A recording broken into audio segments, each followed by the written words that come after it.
이제 사순절 마지막 주일을 마치고 이번 주일이 되면은 종려주일이며 또 한 주간 이제 고난주간으로 보내게 됩니다.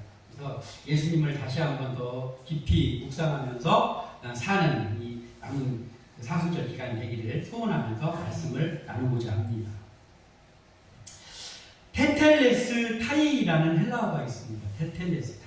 이 테텔레스타이는 사실상 우리 기독교인들에게는 굉장히 이게 부활절이 돌아오고 하면은 자주 듣는 단어 중에 하나죠. 테텔레스타이. 다 이루었다라는 뜻입니다. 헬라어 다 이루었다. 근데 사실은 이 테텔레스타이라는 말이 다 이루었다라는 의미도 가지고 있지만은 실제적으로 처음에 쓰일 때는 아주 옛날 고대 로마에서 누군가에게 빚을 진 사람이 그 빚을 계속해서 빚을 갚고 하다가 다 갚았을 때 그때 이제 채무 증서를 갖고 와가지고 거기다가 도장을 딱 찍으면서 완전히 지불되었다는 지불 완료를 알리는 그 도장을 찍어서 영수증을 주면서 이제 하는 말이 테텔레스타이 하는 거예요. 그러니까 이제 다 갚았다 이런 뜻입니다. 근데 이제 그게 예수님께서 오늘 본문에 나오는 운명하시면서 다 이루었다라고 할 때 그 헬라어 테텔레스타이라는 단어가 쓰여집니다. 그 이유는 예수님이 돌아가신 것은 그냥 십자가형으로 돌아가는 게 아니라 우리 모든 인류의 죄 값을 예수님이 다 지불한 거잖아요. 그래서 이 단어를 쓴 거예요. 테텔레스타이. 오늘 제 말씀의 제목이 테텔레스타이입니다. 예수님께서 십자가에 달려 죽으시는 순간에 마지막으로 하신 말씀이 바로 테텔레스타이, 다 이루었다라는 것이죠.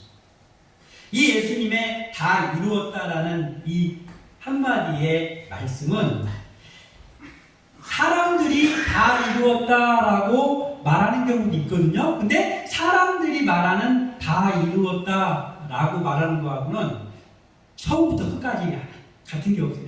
완전히 다른 단어입니다. 보통은 사람들이 나 다 이루었어 이렇게 할 경우는 어느 경우입니까? 이런 경우 있잖아요.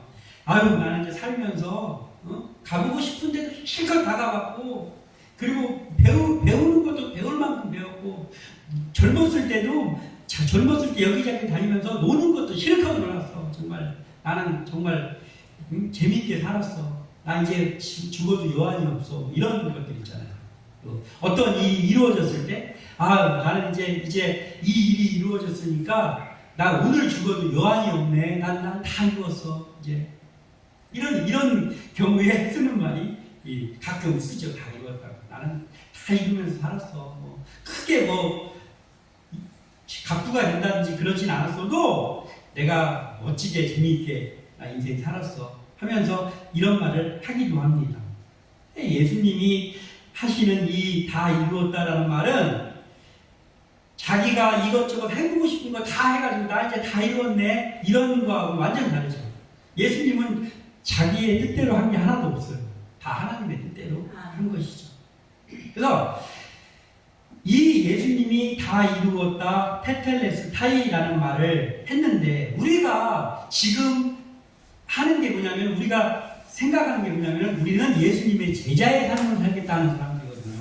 예수님의 제자의 삶을 살겠다. 예수님의 피로 우리가 구원받았고 우리가 본받아야 될 그 예수님을 따르는 제자의 삶을 살겠다라고 하면서 지금 나가고 있는 게 우리란 말이에요. 그러면 우리에게 있어서 그럼 테텔레스타이는 뭐냐? 우리가 언제 나 다 이루었다 라는 말을 할 것인가? 과연 세상 사람들이 말하는 그 다 이루었다 라는 말을 할 것인가? 아니면 주님이 말씀하셨던 다 이루었다 라는 그 말을 할 수 있도록 따라갈 것인가를 우리가 생각해야 되는데 예수님이 하셨던 다 이루었다 라는 이 말을 따라간다라고 하면 우리가 예수님이 생각하셨던 대로 살아가야 된다는 거예요. 그래서 우리가 오늘 말씀을 간단하게 나눠보면서 우리 예수님의 하셨던 것을 보면서 우리에게도 이루었는데 하나님 안에서 주님 안에서 이루는 삶을 사는 믿음의 사람들, 주님의 제자들이 되기를 바랍니다. 먼저 생각할 것입니다.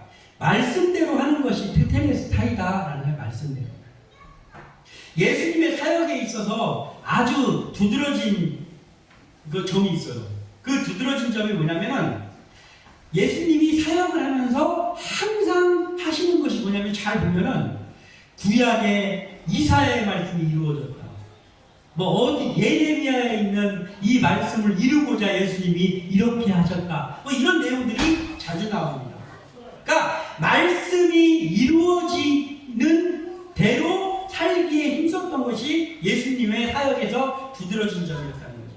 구약의 말씀을 이루시는 그 예수님의 행보였습니다.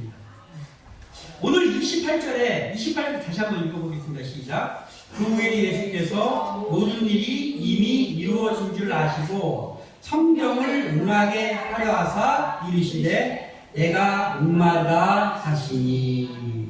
자, 아멘. 여기도 나옵니다. 성경을 응하게 하려 하사 이르시되 내가 목마르다 하시니.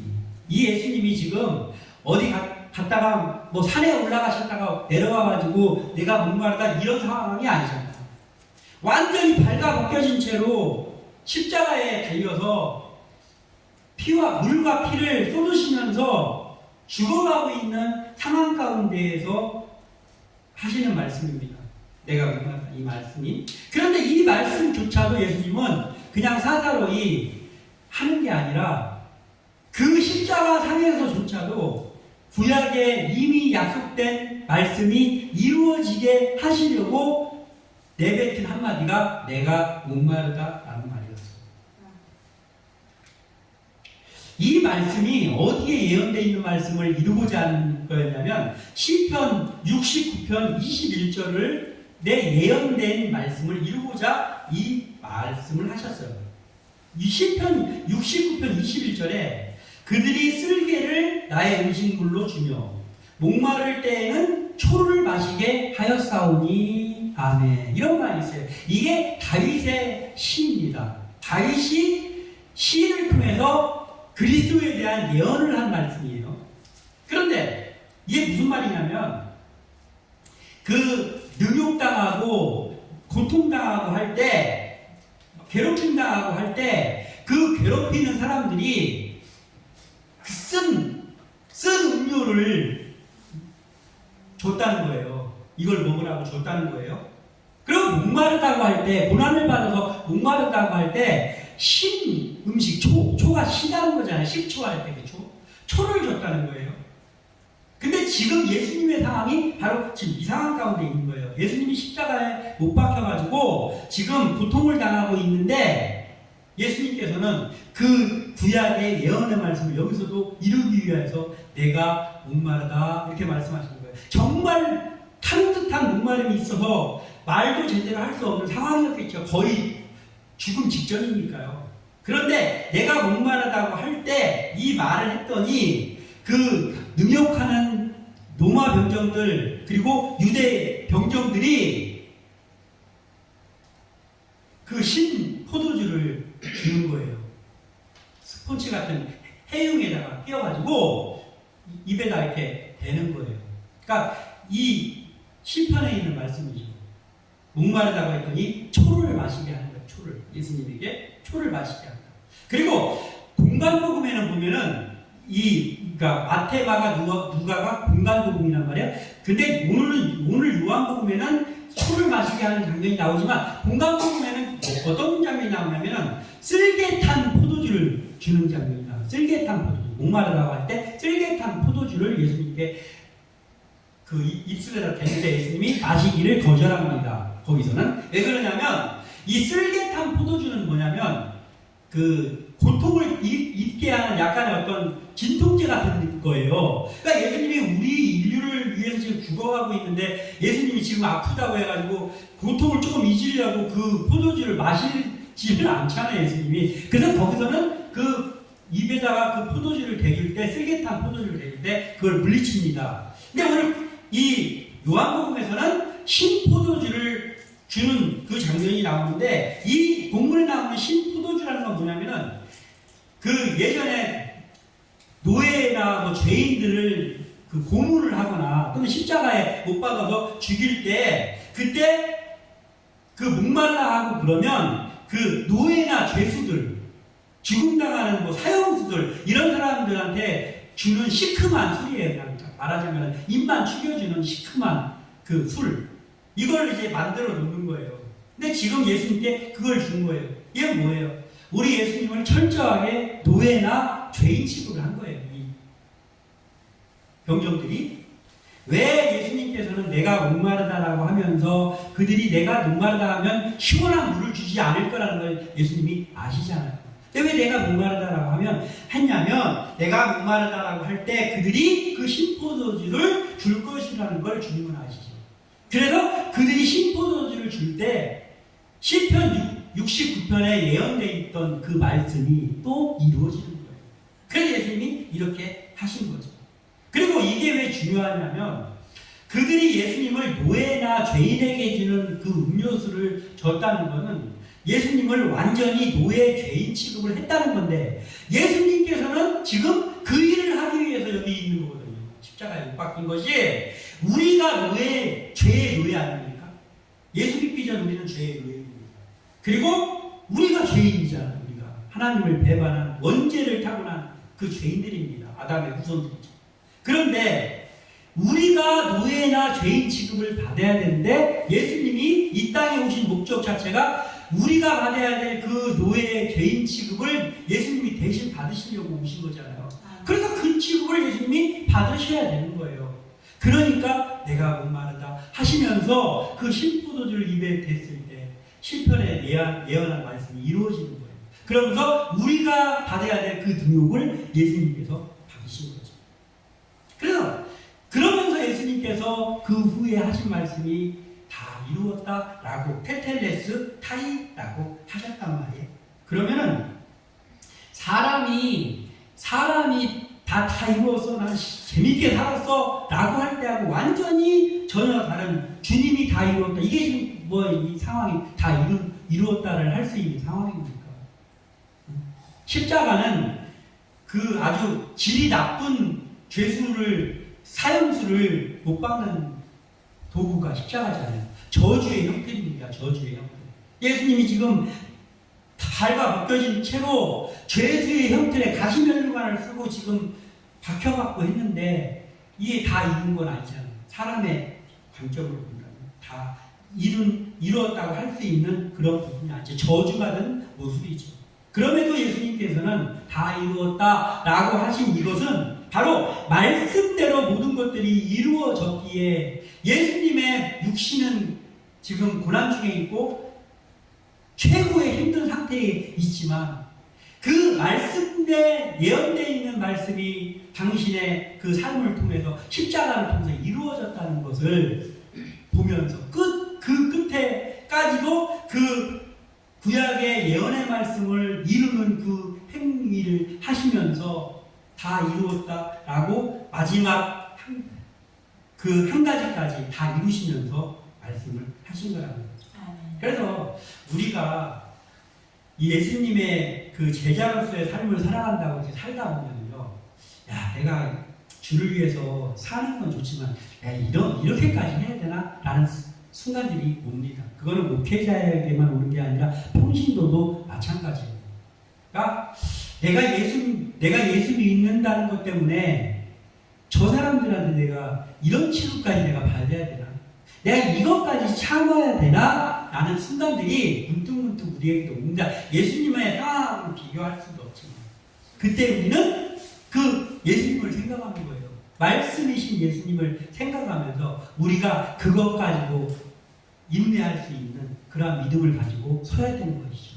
그것까지도 여기까지라고 해도 인내할 수 있는 그 믿음이 없다라고 하면 우리는 예수님의 제자로서 사는 건 절대 살 수 없습니다. 왜냐하면 어느 정도는 참으면서 살다가 내가 도저히 못 참겠네 하고 막 폭발해가지고 하면 그럼 우리는 예수님의 제자의 삶을 산다고는 할 수가 없죠.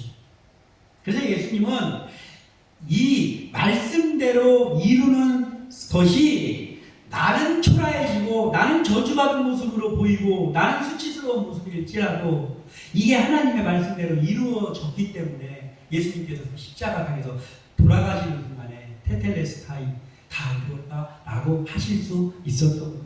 아멘. 우리가 예수님의 제자니까 우리도 살아가는 동안에 이렇게 예수님처럼 말씀대로 무엇이 이루어진다고 하면 나에게 불이익이 닥친다고 하더라고요. 때에 따라서는 내가 좀 세상 말로 하면 가오가 떨어진다고 할지라도 그것을 기꺼이 받아들일 수 있는 그러한 주님의 제자의 모습을 갖기를 소망합니다. 아멘. 그리고 또 하나는 뭐냐면 하나님의 뜻을 이루는 것이 테텔레스타이다라는 거예요. 예수님 인간의 몸으로 태어났는데 이 예수님을 인간의 몸으로 태어나게 하신 하나님의 뜻이 있겠죠. 하나님이 왜? 예수님이 하나님의 본체잖아요. 하나님의 본체라는 것은 예수님이 하나님이라는 거예요. 예수님이 하나님이라는 거예요.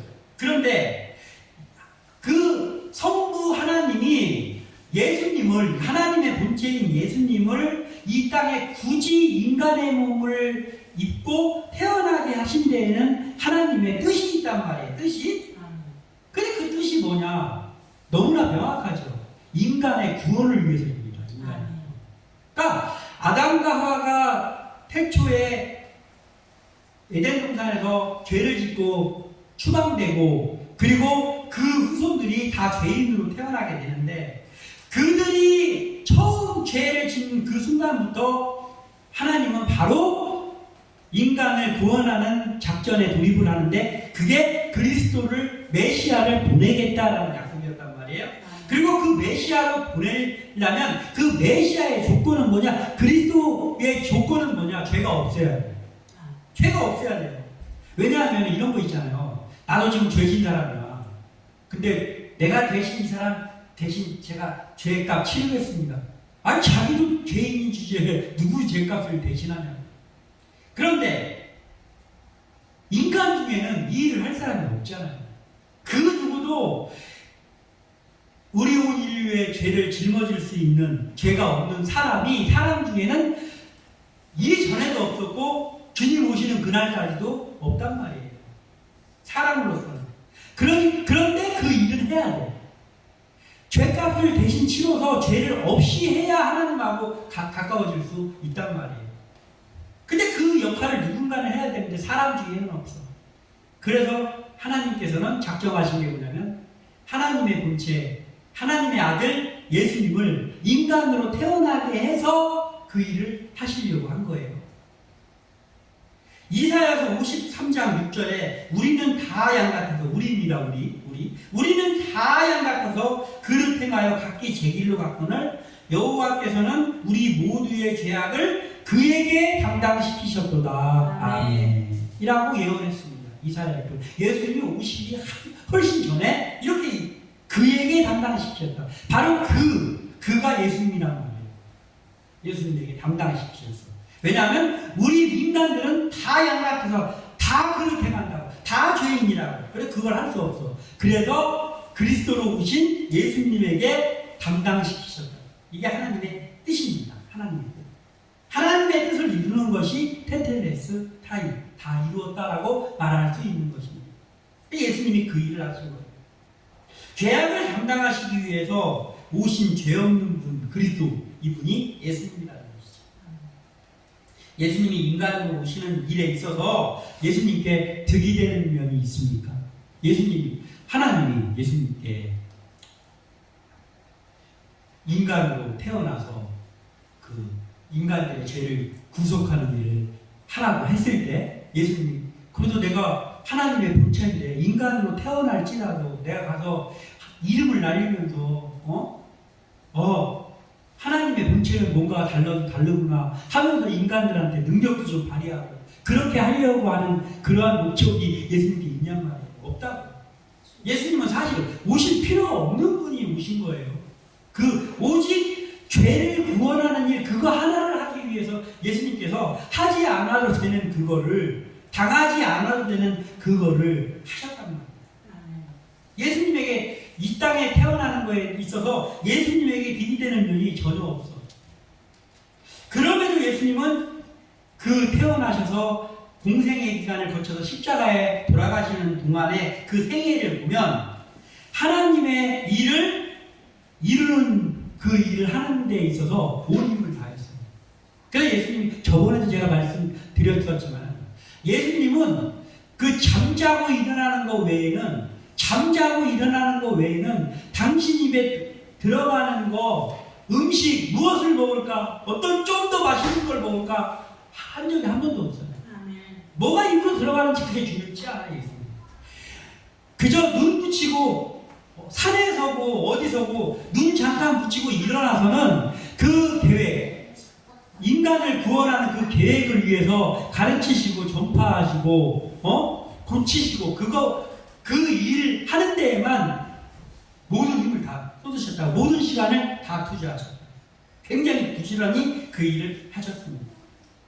그리고 그 사역의 끝이 지금 십자가의 죽음입니다. 그러니까 그 예수님의 구원 사역의 절정에 지금 있는 거예요. 십자가에서 이제 돌아가시면 그러면은 땅속에 붙였다가 부활을 하시는 거예요. 그러니까 그 예수님이 인간으로서 할 수 있는 그 마지막 순간이에요, 지금. 그래서 최고의 수치와 최고의 고통을 당하는 그 현장입니다. 그 현장에서 예수님이 하신 그 마지막 한마디가 다 이루었다란 말이에요. 다 이루었다. 가장 창피하고 가장 수치스럽고 가장 고통스러운 순간에 다 이루었다.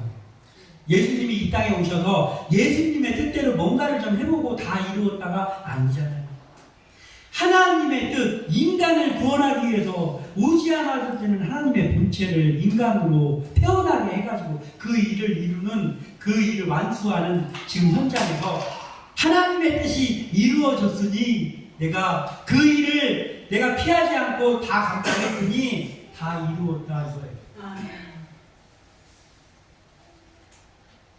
우리가 이 사순절 기간을 지내면서 사실 그렇습니다. 우리가 사순절 기간 지내고 그 다음에 고난주간 되고 그러면 다른 때보다 조금 더 거룩하게 보내고 한다고 해가지고 막 금식을 하기도 하고 여러 가지 하잖아요. 더 막 이렇게 막 절제하면서 살기도 하고 합니다. 그런데 사실 알고 보면 이게 참 노식행위 같은 게 아닌가라는 생각이 들 때가 있어요. 우리가 그 예수님의 고난을 생각하고 동참하면서 사는 날이 여기에 국한돼서는 안 된다는 거예요. 우리의 평소의 삶 속에서 늘 우리 마음 속에서 싹트는 것이 그 예수님의 보혈을 의지하고, 그래서 예수님 앞에 좀 더 가까이 가려고 바쁜 시간을 쪼개서라도 좀 더 가까이 가려고 노력하고 이런 것들이 계속 돼야 되는 거지. 마치 요식행위 하듯이 평소 때는 그냥 살다가 사순절 돌아오면 그걸 굳이 하려고 한다는 자체도 사실 하나님 앞에 죄고한 일입니다. 그래서 오늘 이 말씀을 나누었으니 우리의 죄를 구속해 주신 예수님도 다 이루었다, 이 테텔레스 타이라는 말이 모든 예언의 말씀대로 그 일이 이루어졌을 때 그때 예수님이 그 말씀을 하셨고, 그리고 예수님이 하나님의 뜻대로 하나님의 뜻에 순종해서 이 땅에 오셔가지고 사시고, 그리고 십자가를 지는 그것까지 완수하셨을 때 당신은 고통스럽지만 하나님의 뜻이 이루어졌다 해서 그때 다 이루었다 라고 하셨던 것들을 보면서 우리도 주님의 제자의 삶을 산다고 말로만 할 것이 아니라 우리가 좀 더 말씀 앞으로, 그리고 하나님의 말씀을 이루는데, 하나님의 영광을 드러내는데, 사람을 살리는데 일에 우리가 정진하면서 그것을 잘 하기 위해서 우리가 성령과 동행해야 되잖아요. 그래서 성령 충만을 위해서 날마다 기도하면서, 그러면서 우리의 1년 12달이 이 예수님이 우리에게 원하시는 사명의 길을 걸어감으로 인해서 우리가 그 일을 잘 완수하고 언젠가 하나님이 우리를 부르시는 그때 가면서 우리도 예수님이 하신 것처럼 내가 비록 부자로 살지 못했고 내가 화려한 삶을 살지 못하다가 하나님의 부름을 받는 순간이라 할지라도 그때 정말 떨리는 목소리로라도 내가 하나님의 영광을 위해서 잘 살았다, 다 이루었다, 그 고백이 우리에게서도 나올 수 있기를 소원합니다. 기도합니다.